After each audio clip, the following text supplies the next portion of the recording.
The Week in Bible Prophecy, a Prophecy Watchers podcast.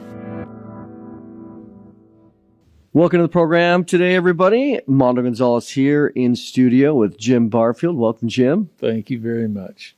And so for those in our audience, they might not know anything about you and your background. We're going to be talking a lot about the Dead Sea Scrolls today, the Copper Scroll, other things, the journey that you've had in the land of Israel, which hasn't always been pleasant. But nevertheless, we are living in super exciting times. I think very. As we think about, just as a little bit of background for people, the Dead Sea Scrolls were discovered in the late 40s, early 50s, held up for a long time. I remember being in school and waiting for the information to be released by scholars who kept it hidden. And then it wasn't until the mid-90s when Herschel Shanks decided to print some things from BAR, the magazine, and unloaded everything. And so since then, they've been a little bit more open for things that have been discovered. So we're going to be talking about, again, the Copper Scroll and what it means and what it is. But again, introduce yourself to the audience who might not know anything about you. Give us a 5-minute intro to you and what you've been doing. Yeah, again, I'm Jim Barfield. I'm from Lawton, Oklahoma, just down the street here.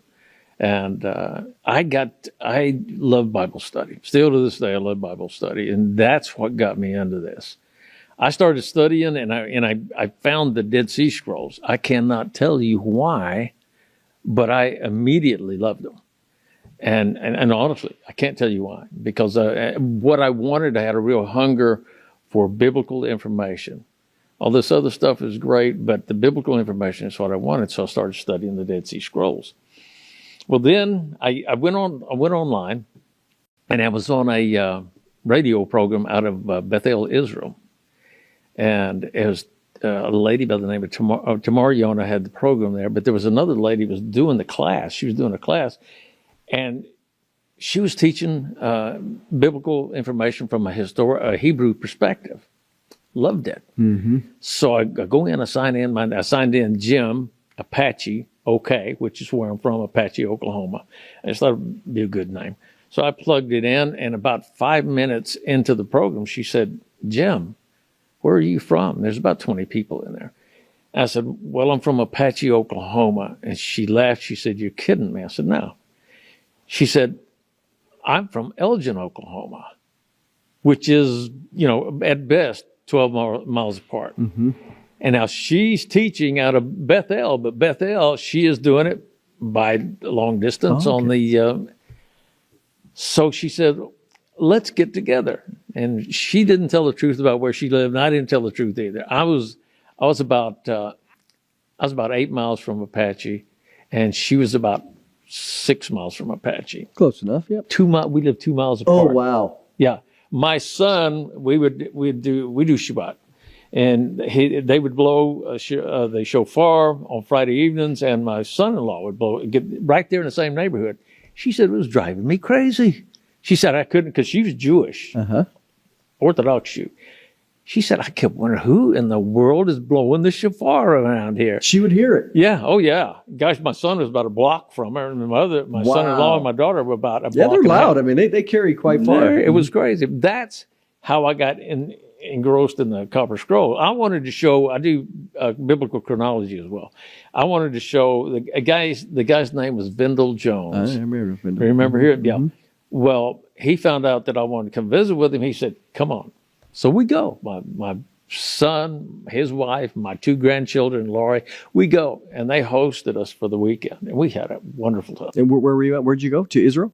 No. Oh, just at their location. Texas. Okay, in Texas. Okay. I think it's Grandview, one of the two. Okay. And so we go down there and talk with him. He starts telling me about the Copper Scroll. I knew about it. Mm-hmm. I'd read it because it's the Dead Sea Scroll, and it bored me to tears. Because I could see that. Look here, find this, and then go. So look here, find this, gems, on and on and on. And I thought, well, I'll see what he's got. So I got to talking to the guy. And I said, Vin, I'm just not interested. He said, you don't understand. What do you like? And I said, prophecy, I like. And he said, okay. He said, I promise you, it's got as much prophecy as you're going to find, and it's directly related to this day. he and I agreed on that. I believed it was at the time of Jeremiah. That's what he believed as well. And I still to this day absolutely believe that. Well, the next thing we got into was, what all was involved in it. He began to tell me that. Like his view on what the copper scroll meant and what it meant, where the location was for all that.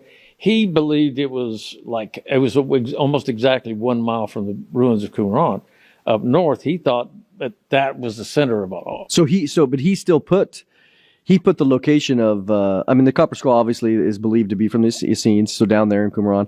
So he believed that the location of, it's a treasure map for those that don't know that. It's only some instructions. So he believed it was close there. 1 mile away, as close as he got. Okay. And I told him, I said, well, okay, because at the time I had not got into it. Well, I was an investigator, and I did well. I was an investigator of the year for Oklahoma and investigator of the year international. So I even bid out the Israelis. So for those, you didn't mention it, but you were a fire investigator. Yeah, fire investigator. Okay. Yeah. And I had all the other things that go along with it, like public speaking, that sort of stuff. But my favorite thing was to do fire investigation. Well, I thought, you know what? I did pretty good at this. And after I met with Vendel, we had our discussions. I couldn't understand his research. And I even asked him, I said, Vendel, where's your research? Your writings up here. And I thought, oh my gosh, because if you're going to do an investigation, regardless of whether it's a doctor, searching to find a problem, you've got to have documentation. He didn't have any. If he did have any, he never did produce them with me. So I really liked the guy, but I didn't understand. You didn't necessarily follow. His findings, methods, I don't know what his methods were actually, but I decided, I'm going to give it a try. I got home. We watched Indiana Jones when we got home. And that'll stir you up. Yeah, it did. And my grandkids loved it. So I started about 6 months later. It was in April that I decided to go visit with Vendel. Well, it was, and I retired about that time. So December the 21st or 22nd, one of the two, I don't remember. I thought, why not? What year roughly was this? 2006. Okay. It was cold, horrible cold. And I thought, well, I'm going to get me a hot cup of coffee and sit down here and see if I can figure this thing out. So I set it down, and I thought, well, I'm going to start with the beginning. And one of the things my wife laughs about is, I'm bad about not following instructions. If I'm putting a swing set or whatever it might be. You just put it together. Who needs the instructions? You know that. You always have extra parts, too, so that's a good thing.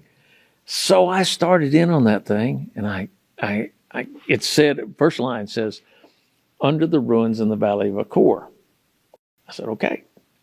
There's a set of ruins somewhere in the Valley of Achor that I need to figure out where it's at. And I did all this studying with the Dead Sea Scrolls, Qumran. Why not? I'll start with that. I did. I started with that, and it said, under the ruins of the Valley of Achor, at the steps heading east, 40 cubits, meaning the steps from the steps to the end of that pool, which was rectangular, long, was 40 cubits. So I broke out my calculator, did the math on it for how long a cubit was and how long it had to be. Then I got the scale that they had provided with that picture, and I just so happened that a guy by the name of Yuval Peleg and Yitzhak Magen. Yitzhak was the top guy in all of the West Bank, and Yuval was the top guy for Qumran. They had just published the work like a month before I started doing my research. Perfect. So I pulled it up online and, hey, this is great. It's got all these measurements, and they did. They had that particular pool, and they gave me the measurements, and I did the math on it. Guess what? It was 40 cubits long. I thought, well, that's neat, but it's nothing about it's conclusive. So I thought, I'll go to the next one. So I went to the next one, and it said at the peristyle, at the large peristyle, at the north end of the community, and it gave at least 10 clues. It's like a fingerprint. Yeah. If you're going to lift fingerprints, and I have, you want as many matches as you could possibly get. Oh my gosh. It had a gazillion matches on there. And it also had, when I started looking, it matched up so incredibly well. There was 900 talents. You know how much a talent weighs? Yeah. Usually between 75 pounds and 100 pounds. Oh my gosh, yeah. 900. 900. So you figure add a couple zeros on there. Well, since I've been working on it, I've had to renew my math on it. It was like 1,200,000,000. So just to step back for a minute, because I love the minutia. The copper scroll is describing wealth. Maybe Enormous. explain where'd the wealth come from? What do we know, and what's it about? I mean, so explain that for the audience. Yeah. Most of your archaeologists and guys that do this study, they think it's Second Temple. King Herod's temple. And baloney. No way. All the evidence, all of the writings about it is First Temple period. So this would have been wealth that was stowed away or hidden before the Babylonian captivity? Oh, yes. Okay. Absolutely. Matter of fact, it was stored there, well, probably 100, 200 more, or even more. There's one building that's there. It's a big, if you look from the sky straight down on it, it's square in shape. However, it's like a pyramid. It slopes up, all the walls slope up. They slope like a pyramid, and it's like they cut the top off of the pyramid. No, they didn't. They built it that way.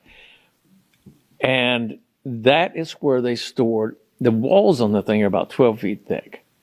Now, why would you make walls 12 feet thick unless you had something to hide? They did.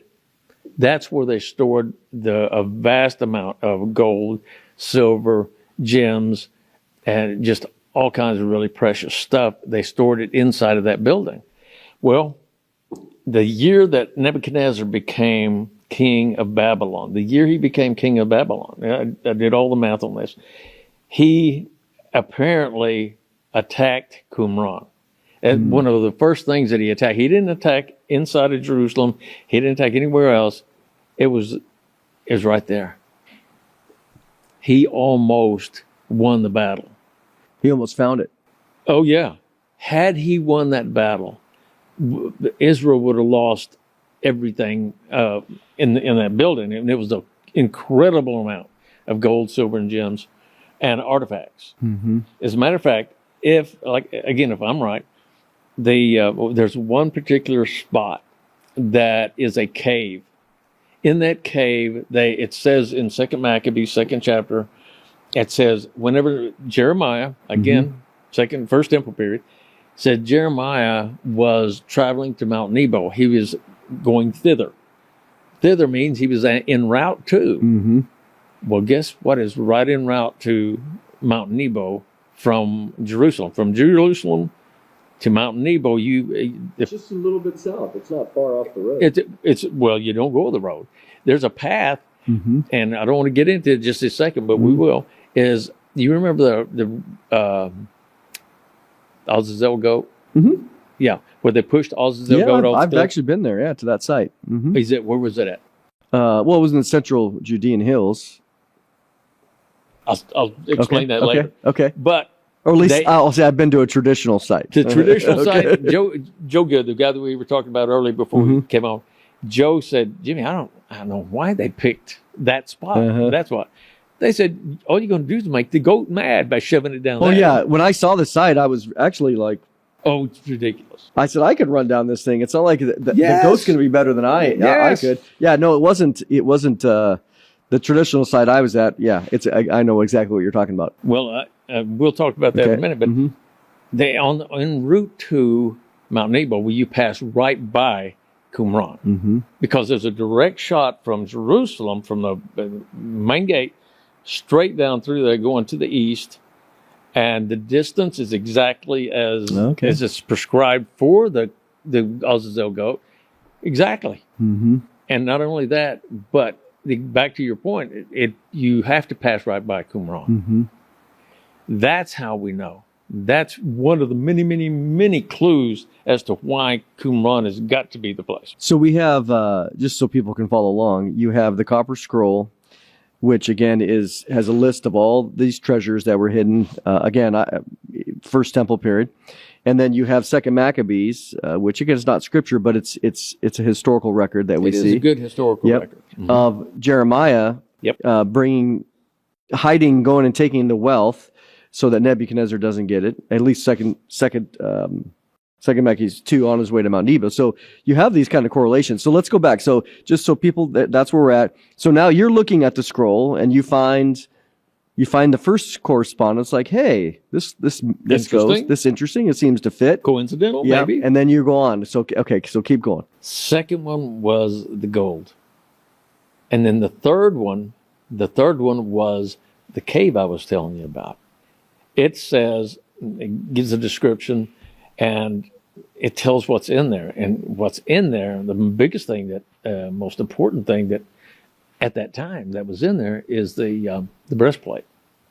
Of the high priest. Yeah. Of the high priest. And for the Day of Atonement, that's what he wore, is that breastplate. And that is the one that whenever the high priest would go out there, he would do the spot thing. And one of the breastplate stones would light up and there'd be an oracle come forth. Nothing spooky about it. That's what God had planned. Ummim and the Thummim, yep. Yeah. Then after I found that one, I thought, this is bizarre. Now, one of the things that after I got all the way done with the research, I was at the second to the last point. There's 57 of them. I noticed something with those last, and this plays directly into this part. I noticed that location number 53, 54, and 55 were in a straight line. I thought, wait a minute. I thought, what about location number 1, 2, and 3? I'm going to go check it. So I stopped that, shoved it aside, got my map out and marked them. I drew a line. I took a pencil and I drew a line with a straight edge. And I poked holes in each one of them, and that straight edge, a pencil, would drop in those holes. That's how straight it was. There were 3 of them in a perfectly straight line, and the last one was the cave. Now the last 5 I was telling you about, 53, 54, 55, 56, 57. Again, drew a straight line, and it went right to that cave, where I believe the cave is at.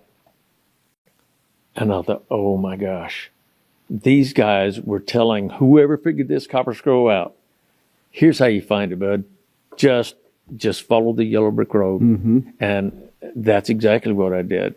And I thought, and I got cold chills. Do you realize what is happening there? Whoever these guys were, and I know who the 2 of them, they were biblical prophets, but there were 3 others. There was 5 men that wrote this copper scroll. I thought, oh my gosh, whoever did this last 5, because there's only 5, they had different amounts, but the last guy only had 5 locations to bury. That guy was talking to me. I was the guy that figured it out. And he said, I got to leave this. I got to make sure they understand it, because the most important things of all are inside of that cave. And if I'm right, they were talking to me. They were saying, you got to find this stuff, buddy. And so let's step back for a second. And I know typically, or you can tell me, the most of the time when you read the commentary on the Copper Scroll, generally it's like, well, this was potentially written to cause anybody that found it to be searching around and just to mislead them, et cetera, et cetera. There's kind of I would say that in my reading, that most of the scholarship don't think that this is even realistic. It's fantasy, okay? For whatever reason. Which, again, they think a lot of the Bible's, not that this is the Bible, but they think the Bible's fantasy too. So I don't necessarily, care. But where has there been any other theories then before you came along of where this Copper Scroll, the reference of where they thought it might be? Vendell Jones. Okay. one, but he too thought it was scattered everywhere except for one location. He called it the Cave of the Column. And with great respect for the guy, I totally disagreed. Well, then after I realized I'd figured this out, and I started talking on radio and talking on TV shows. There's archaeologists got furious with me. They called me a crook. They called me a liar. They called me everything but a Mexican. What were they upset about? They were upset because they were doing, and I'm telling you, there's a lot of these archaeologists say, well, that's treasure hunting. We don't want anything. And in the background, they want, oh, wait a minute. And they want to find it. Yeah. Of course they do. And how many of them have you seen, and you've been around? Yeah. How many of them wear the Indiana Jones hat, got the vest Listen, on, got the whip? Every archaeologist Give me a break. that, I mean, I've again, my background's in archaeology. Every archaeologist is a treasure hunter to some degree, whether it's yeah. truth, whether it's artifacts. We want to uncover the truth. That's treasure. But it's not necessarily that. Just so people, we'll get to this later. But Shelley Neese wrote a book called it's called The Copper Scroll. Copper Scroll Project. The Copper Scroll Project. Yeah. And so, very good book. She did a good job highlighting some of the things that we're discussing.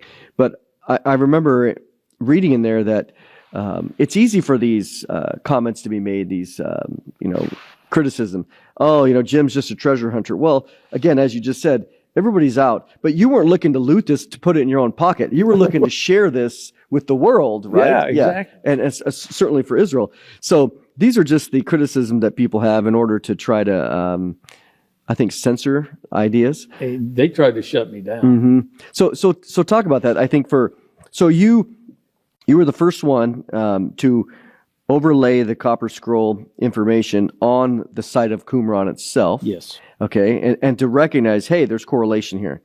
And then, so talk about then what you did next in the sense of archaeologically even going to Israel, looking at things, and then trying to develop a plan in order to go there and confirm some of this stuff with technology, with GPR or anything, a ground penetrating radar. Kind of talk about that, what happened then. Well, the first thing that I did was, it's like I told you in the very beginning, follow the instructions. Seriously. Had all these other guys, these big shots, and with all due respect, if they followed the instructions that under the ruins in the Valley of Accord, one set of ruins, and then let's think about it logically. That's tons and tons and tons of very precious stuff. They're not going to be carrying it around. And I told a guy this morning that I met with, I said, they didn't have U-Haul trucks back then. No. They had the back, donkey, or carts, or a combination of those. I said, that's it. So they're not going to be carrying it or dragging it all over the country to bury it in Solomon's Garden or whatever. Well, especially because this area is so remote. It would be a great place to hide.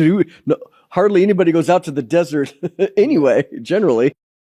I did a TV show with Yehuda Glick. You ever heard of him? Oh, yeah. Great guy. Very nice fella. He said, Jimmy, if I was going to hide the temple treasures or the Ark of the Covenant, that's where I'd hide it. He said, it's got all the smart things about it. It's secluded. Yep. It's, it's 13 miles away from Jerusalem. It's not a real traveled area. So guess what? But it was is using common sense and following the instructions. That's really how I found it. And as I went along, within 5 minutes, I knew how to understand the Copper Scroll. Didn't know I knew, but that's what I was doing. And then within 20 minutes, I had the first 5 locations figured out. That's what made me second guess myself. Wait a minute. Could it be this easy? Yeah. How come it's so easy and all these other guys didn't find it? Well, they didn't. And I just kept applying the same technique because the way it reads is this. It's in ancient Hebrew.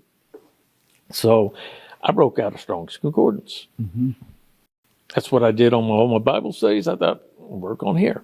The only problem was I was getting older and my eyes weren't as good as used to be. And I remember how small those Hebrew letters, and I'm squinting and reading, magnifying it. and I would go word by word by word. And every time I found one, and I took the word, the translation for it, and I would plug it in, next one, next one. Well, once I got so far through it, about less than a third of the way through it, all the words for gold, silver, and I plugged them in, under, tachat, all these words. I just started, then I could find them and plug them in real easy. Well, it got quicker and quicker and quicker as I went down through that. And it worked fantastic. But it was using a system and using some logic. That's how I figured this thing out.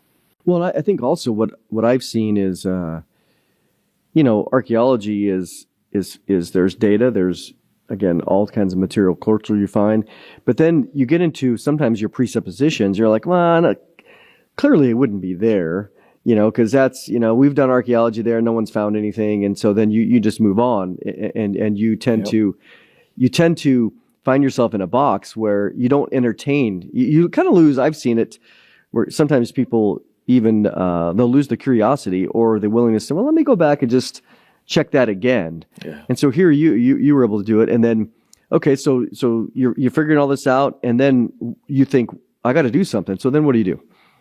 Well, the biggest thing I had to do was I had to see it for myself. So my wife and I loaded up. We took a backpack apiece and dragged some money out of my savings account, and we headed for Israel. Got there. We had no place to stay, no plans. We just wanted to go. And it was made for an interesting story. We got there, and this couple picked us up as we got off the train from Tel Aviv to Jerusalem. We got off. This couple saw us, and they came over to us. Hey, you guys want to ride with us? We're going to get a taxi. And I said, yeah, we'll go. And so we did. We jumped in the taxi. We went to Jerusalem. Went into one of the main gates. Where they going into the hotel. Oh yeah. Well, that's where we went. We got out of there, and we went in, and I thought, man, this is a really popular place, because there were satellite dishes everywhere, and there was just all kinds of ruckus going on. So this was roughly what year? It was December of 2000. No, I'm sorry, February of 2007. Okay. Well, we got there at a really bad time. Palestinians were having riots, and we just thought it was a very popular place. So you know where we go? Have you ever heard of I know you heard of the gate. Let's see. Jaffa Gate? Oh, yeah. On the west side, yeah. Yeah. We go there, and we get us a room, that Jaffa Gate Hostel. Yeah. You need bug spray if you're going to go say... It's every word of hostel is what it means. So we did. We get it. And I was a fire investigator, but I did checking the codes, make sure buildings are... Oh, sure, yeah. So I get in this room, and I'm going, Laurie, this is an absolute fire trap. The walls are like this thick. You had to have the key to open the door and close the door. That is a big code violation. And no sprinkler systems. And I said, oh, my goodness. We slept one night there, because we were just exhausted. Yep. And then we found us a hotel. But it was good an experience. Absolute, yeah, it was, and it makes for some good stories. Yep, I've been in those myself. Yep. But the biggest thing again is using a system, using a method of doing this. Matter of fact, one of the guys was really, really not nice. He was a PhD guy. He was calling me everything. He said some horrible things, but I ignored him. Now, my wife called me in Jerusalem or in Israel, and she said, Charlie, there's this dirty guys saying all kinds of mean things about you. And I said, yeah, it's going to happen. Yep, it's going to happen. Just relax. But she's a mama bear. She's going to protect her family. But that's it. That was some of the most difficult things initially. Guess what? The same guy wanted to see my research. Well, I put it online, just a portion of it online, for just a short period of time, and I had it where you had to record the names and where the coming from. Guess who was one of the first ones to get my research? $100 bill right now says he was looking to punch holes all in it. Yep. Guess what? I never heard from him again after that. He's thinking, oh my gosh, I've called him all these names. What's it? Defamation. Oh yeah, of course. Slander, you liable. Yep. I bet he was thinking, oh my God, because I got every one of his articles with all his slanders and which one's is it libel? That's a written word. I think. Yes, yeah. And I thought, okay, buddy, someday you're going to regret what you did, the mean things you did to me and my family. But God says what? Forgive. Yep, forgive. Forgive. He'll take care of it. After I get done with him, I'll forgive him. Yeah, exactly. So let's fast forward just for the sake of time. So you're there, you see it for yourself, and then I know that eventually you go there and you get some archaeologists that want to see your stuff, and they do. Yeah. They see your what research. happened was this. I was teaching investigative report writing at Comanche Nation College in Lawton, Oklahoma. That was my old grade school. I went 1st through 6th there. There was the lady that was number 2 in charge of that school. They were doing a good job. She wanted me to come teach in the auditorium, teach about my findings. So they wanted to do it. They called it a brown bag luncheon. So we did. And after I got done, she called me in her office, and I'm ready to go home. That's the end of the day. I want to go. She said, "Come on, Jim." And she said, "Sit down there." She said, "I think I can help you with your project." And I'm thinking, a little Comanche lady, sweetheart of a lady. She used to teach my kids art years ago. And she said, I can help you. I said, Juanita, how are you? Juanita Patterson. I said, how are you going to help me with this? She said, I know a guy that works for the Antiquities Authority. I said, of Israel. Yes, of okay. Israel. Yeah. And I said, well, she got my attention. Then I said, Juanita, how do you know him? Long story. I'm not going to go into all that. And she comes back around. I'm going, okay, I got to go. I said, what's the guy's name?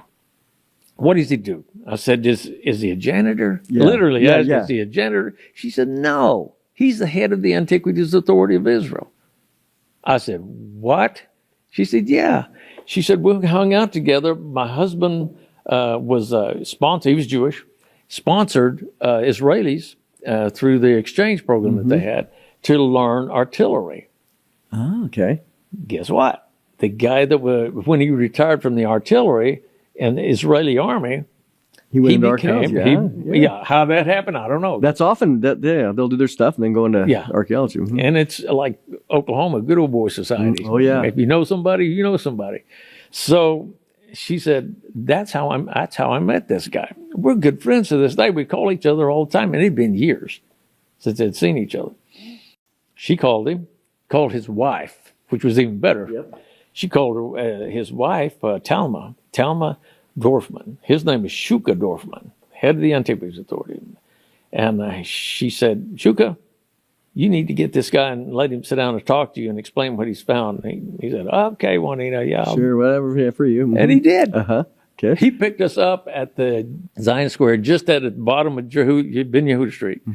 And just about one block around. He picked us up at that place, and he took me and Chris Knight, number 2 on the project, took us to the Rockefeller Museum. Took us up there, got us seated. He had his son worked there as a manager. He set us all up with a really nice big room, and overlooking the old city, which was great. And we sat down. He said, Mr. Barfield, what can I do for you? I said, what's what I'm going to do for you? And he said, that's scary. Of course, yes. Yeah.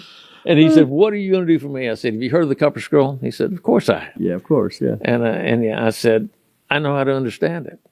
And you should have seen his face just. Here we go. And he slid back in his chair and he said, okay.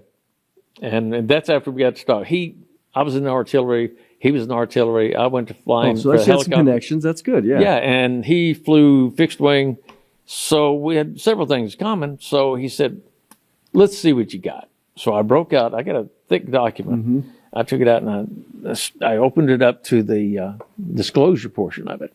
I opened it up and I slid it in front of him, and I kind of slid around to the side where we could talk. And I was reading it, and I said, just watch. I read the first one. Under the ruins of the Valley of Qumran, blah, blah, blah. Number 1. Number 2. And number 1, he went like, what? Okay, you got his interest. Number 2, he sat up and he said, okay. And then number 3, number 4, he just said, stop. I mean, he was pulling the book up. He said, stop. I thought he was angry. Seriously thought he was angry. I thought, oh my gosh. That's when he said, Mr. Barfield, can you come back here on Tuesday? I'm setting up a meeting with Yitzhak Magen and Yuval Peleg, 2 main guys for Qumran and for the entire West Bank and Gaza Strip, actually, at that time. And I said, of course I can. So came back in, and I had seen this rabbi. Really, you would probably know his name, so I'm not going to mention him on TV right now. But he said, he saw my research, and he was doing the same thing. Get away. Well, I talked to the rabbi, and I said, I'm going to see Shukadorban. He said, man, you got to be careful. Those guys, he really didn't like the Antiquities Authority. Okay. And I had nothing against them at all. But what I did was, being an investigator, you need to make records. So I had my digital recorder, and my buddy Chris had it, and he was recording the whole conversation. Well, as he was talking through there, and I was showing him research, Yuval Peleg, the archaeologist, and Shukadorban was here. Yitzhak Magen was over here. So now you've come back. This is that Tuesday meeting with the other guys. Okay. Tuesday meeting. Okay. And they were talking, and they're talking back and forth in Hebrew. I don't understand Hebrew. And he said, Yuval, he said, oh my gosh, I think this guy done it in Hebrew. And I didn't know. So, okay. Shukadorban said, well, tell him. He said, no. I want to see more of what this guy's done. And so and he showed him about 5 of them, I think, maybe 6. Anyway, I took that recording back, and I go back to the rabbi who did a American broadcast to teaching about the temple. And he was listening. Had the headset on, a big, nice headset. He was listening to it. He just went. He set the headset down. He said, "Oh my gosh, Jim, you're not going to believe what he just said." You want to know what they said? And no, I didn't, because I thought he was going to say, "This guy's an idiot. Get him out of here." He didn't. He said, "This guy has done it." And I almost teared up. It was, it was a huge relief. So they recognized it. Yes. Yeah. I'm telling you, I sit down with you and I can show you, and you'd go, okay, this is simple. And it is. Remember what I said? Follow the instructions and you find it all. So is that where you wanted to go? Yeah, no, that's good. I got sidetracked. So, no, that's perfect. So now you have this validation, and what are the next steps? Like, so you think that they're going to be like, this is great. Let's set up a excavation. Let's go check it out. Yeah. So what happens next in the big scheme of things? Here today, we're 10 years or more later, and 15 more years later, and it's still sitting there unexplored. What did you find from then, in the sense of their interest level? Because what we do know is that, look, people might not know this, but we think, oh, there's something there. Let's uncover. Let's share the truth. But as we know in our world, those that are in the upper echelons of, political or even academia, they're not always interested in letting things come out to be known. So obviously there was a roadblock, because here we are. So as you progressed on, and maybe share with the audience where between that and where are things now? What's the update now? One of the really good things is a guy from New York called me. he said, Jim, you need to come up here, and Moshe Feiglin is coming into town. You heard of him? Mm-mm. Moshe Feiglin he's hardcore. Mm-hmm. He doesn't goof around. I mean, the guy. And how recent was this? Oh, that was several years ago. Okay. 2014. Okay.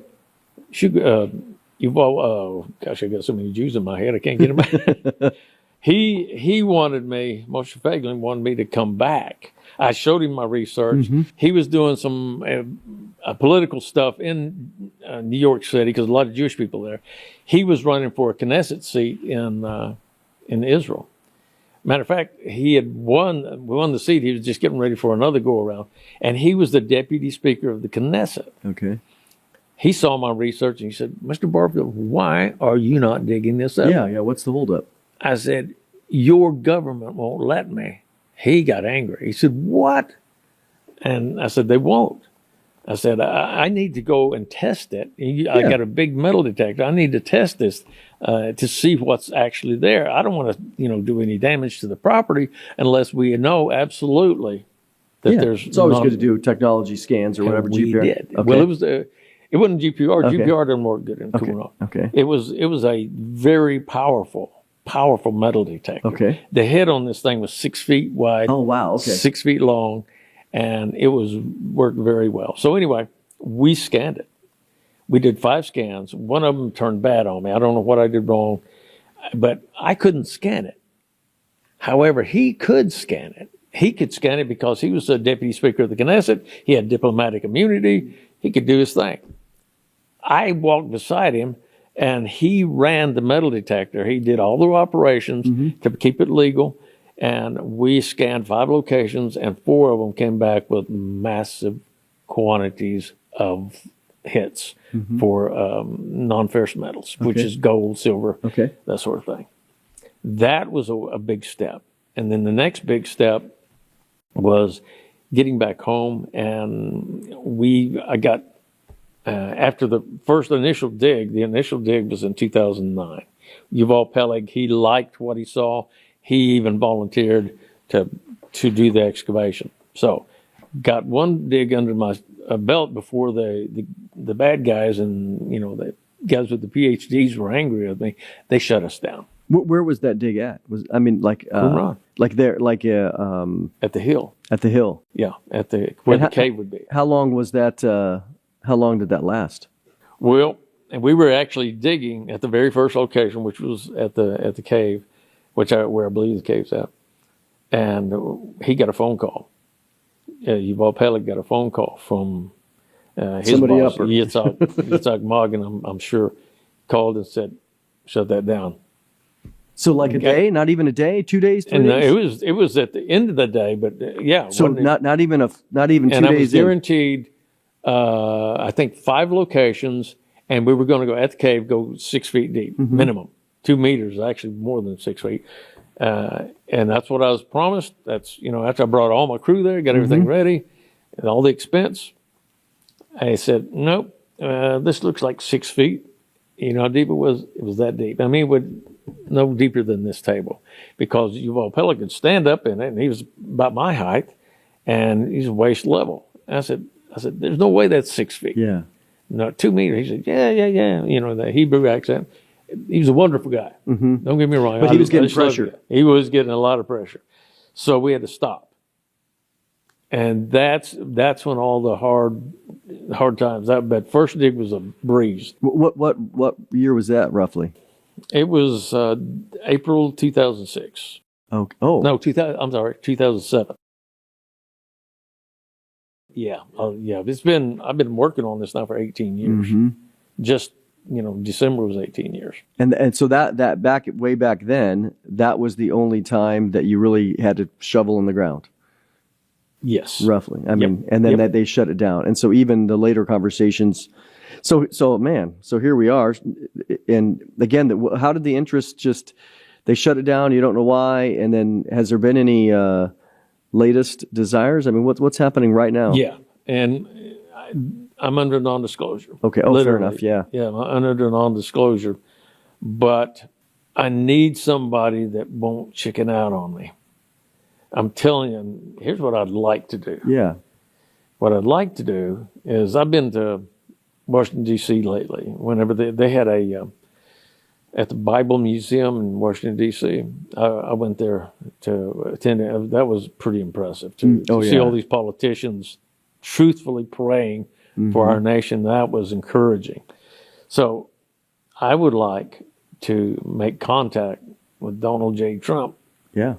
And I'm very serious. Yeah. Because he got, now listen to this, he got Jerusalem back as the capital of Israel. Yep. Major deal. Embassy was moved. Yep. 70 years after it became a nation again. That's key. And not only that, but the guy, he got won some land back in the Golan Heights, that sort of stuff. Yep. Not only that, but he had the Abrahamic Accords, and guess what they did? And I'm sure it wasn't for me, but they had a nice swath around Qumran to make sure that because I'm telling you, that place is the home of the prophets. That was the Capitol building right there, that where all the prophets would go and they would get their raising. They got, you ever, and I'm sure you know about it, you ever studied the Melchizedek order? Oh, yeah. Oh, sure. My gosh. Especially, in the Qumran scrolls, he's probably the top figure. Oh, gosh. Mm-hmm. Yeah, and with Trump assisting, and I think if he could see my research, if he took an interest in it, yeah, I'm telling you, well, I think he would definitely take interest in it because at his Mar-a-Lago compound there, well, what else to call it, he's got a full-size mock-up of the Ark of the Covenant. Oh, wow. Gold plated though, and whether it's real gold, knowing him, it's solid gold, and so I know he'd be interested. Especially, he loves gold. Yeah. And if he knows, if you look at all the other stuff and you've seen pictures. Oh my gosh, yeah. And the thing, one of the things I would tell him is, hey, the people in Israel believe that you're a reincarnated Cyrus. Mm-hmm. And I'm sure you know they got a coin printed for him, and probably 2 or 3 of them now. But he had his profile. And Cyrus just Cyrus right there it's together. Pretty amazing. Cyrus helped reestablish Jerusalem again as the capital of Israel. Not only that, but he also helped rebuild the temple. It wasn't anything compared to Solomon's temple, but it was a temple. And the biggest thing is this: Cyrus helped get all these the temple items that actually got taken to Babylon. He helped them gather it up and bring it back and get it back in operation again. And I would tell Trump, I even said it on a show that I did. I said, you did great. What you need to do, though, is finish your job. Finish it. You need to help get all the gold and silver and gems out of the ground, and let's get it back. There would have to be, obviously, there seems to be a stumbling block within the Israel Antiquities Authority that. Do you have any thoughts as to why they don't want to see this pursued? One, it's a half-breed Mexican from Lawton, Oklahoma. There certainly is that. There is, and I know it's some jealousy there. Yeah, certainly. Oh, there's no doubt. That's the way it rolls. But the next thing is this. And I don't know if Netanyahu actually said this, but I've understood he did. So if he didn't, I apologize to him.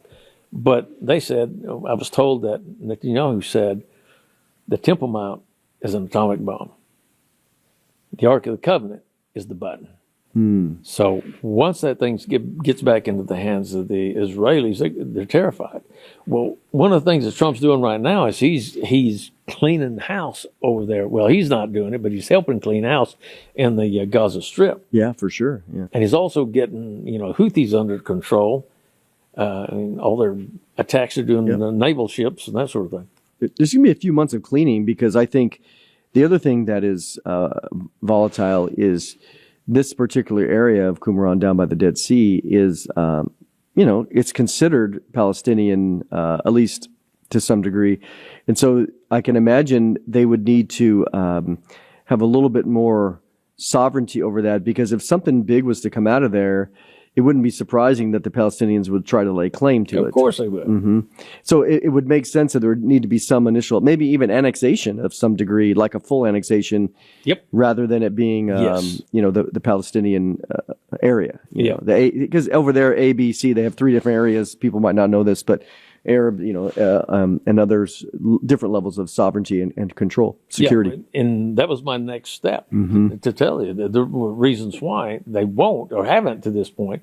They told me, I was told early on, they said anything Solomonic period, I mean King Solomon's time frame, King David, they're not going to touch it. They don't want anybody to touch it, and just leave it alone because it confirms. Yes, status. That's Israel's yeah, leave the status quo. The next thing is this: there would be Jordanians that would claim it. Why is that? Because they owned the territory when the Dead Sea Scrolls were found. Number 2, the Egyptians would want it because guess where a bunch of that gold and silver came from? Yeah. Egypt.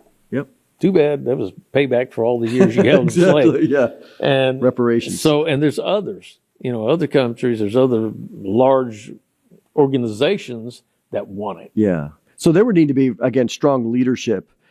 Trump certainly would be that, and then Netanyahu, but they'd have to come to that, to where I think it's coming, because when you look when you think of the Gaza Strip and some of the sovereignty that's changing there, and Israel doesn't even have to give it to the United States; they could just lease it. If Trump's Gaza plan, if you want to say it, they don't have to. They don't have to get rid of it; just lease it, and then the ownership still stays within Israel. It would have to, in my opinion. Yeah, agreed. Yeah, we don't. Yeah, and a lot of people. So, kind of in wrapping up, how can people support? How can people find out more about what you're doing? What do you need? What are you looking out there? If you were to have a dream request here, how can people find about you? What's next? The biggest thing I want and need is prayer. Okay. Because we've got to stay in God's will. This is not a Jim Barfield project. People think it is, but it's not. I'm telling you, things happened. It was just bizarre how I figured out all this stuff so easily. And I believe God somehow downloaded it. So I want everyone to understand this is really not my project. It belongs to God. And He has to get all the glory. He has to get all the praise. He gets it all. But there will come a time, hopefully soon, that I'll call you up and say, "Hey, bud, I want to come back up." Or I may call you from Israel and say, "Hey, we need funding." Okay. And if I actually open that cave and there's stuff in there, because my plan is to open the cave first, and if there's a wall, like a stone wall there, sealing it shut, that is absolute clue to me. Man-made. You got something man-made now. This I isn't found natural. concrete there. I found mortar that is man-made mortar. Well, I'll tell you confirmed this. by 2 people. I'll tell you this, that after I read the book, I was there in 2019, and I left a group. I lead tours there to Israel, and I said, "Hey, you guys, you take the group over here." And I went out there, and I walked out to that exact spot, and I went around the corner, and I looked, and I was like, "This is exactly what I just read in the book." Oh, yeah. Yeah, I mean, so just in my own little bit of looking at it, I'm like, "Hey, this is pretty amazing." Okay, so here in the future, you got stuff in the works. How do people find out about what's going on? They won't. Not until something, and I want to work with the Israeli government. I do. I don't want this to be a Jim Barfield excavation. I don't want to be at University of X and Y. It needs to be a government operation. Yeah, it has to be. Yeah, and I will show them every step of the way. And I just biggest thing, me and the guys want to be there. Yeah. When that cave comes open and they start bringing stuff out of there, and they got this big, beautiful box on their shoulders. Yeah. Carrying out of there, my guys have earned the right. Yeah, that would be sitting there. So, people, the Copper Scroll Project book, written a few years ago by Shelley Neese. If people want information, they can check that out as well. You have a website? As a matter of fact, I was working on it just before I came here. We're redoing it, getting it ready. Okay. Because I think the time is coming. Okay. But there will come a time that I'll say, "Hey guys, I'm going to," I got a lot of buddies around all over the United States, and say, "Hey, let your people know. Okay, very I good. need help." Very, very good. I've told all the people all these years, I've told them this. I said, I don't want your money. I want your prayers, because I can get money anytime once this comes open. I want your prayers. And right now I need prayers to get us past all the difficult things. Well, and it's interesting that just in closing that, all this stuff we know we're getting close in the sense of the Lord's return. Even, I mentioned to you earlier, writing a book on the red heifer, to see 5 red heifers come over and have many in the background, first time in 2,000 years to have qualified red heifers. These things are all converging together. And at the end of the day, with the temple, we know the temple is going to be built. There needs to be material that helps that. And so to have it all come back at this time would really set a stage for a lot of things. So anyways, appreciate your time. It was my pleasure. I enjoyed this very much. Everybody, thank you for listening. Again, we're living in exciting times, and at the end of the day, if you don't know Jesus, then that's a mistake, because you don't want to be caught. You don't want to caught in one sense with your pants down. You want to be ready for the Lord's return, and again, salvation is through Him alone. So everybody, thanks for listening. We'll catch you next time.